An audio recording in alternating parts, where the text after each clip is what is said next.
Mayın 26-sında Suraxanı rayon icra hakimiyyətinin başçısı Adil Əliyev rayon icra hakimiyyətində növbəti vətəndaş qəbulu keçirib.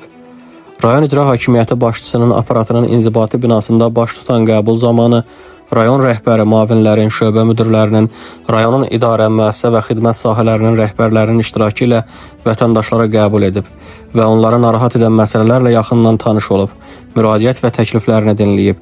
Hər bir vətəndaşın müraciəti qeydiyyata alınaraq problemlərin aradan qaldırılması istiqamətində aidiyyatı üzrə müvafiq göstəriş və tapşırıqlar verilib. Sakinlərə qaldırdıqları müraciətlərə dair qanunvericiliyin tələbləri izah olunub. İcra hakimiyyətinin səlahiyyətləri daxilində olan məsələlərin həlli istiqamətində tapşırıqlar verilib. Eləcə də digər mövzularla bağlı aidiyyatı qurumlara müraciət etmələri vətəndaşlara tövsiyə edilib. Sakinlər göstərilən diqqət və qayğıya görə Prezident cənab İlham Əliyevə və 1-ci vitse-prezident Mehriban xanım Əliyevaya minnətdarlıqlarını ifadə ediblər.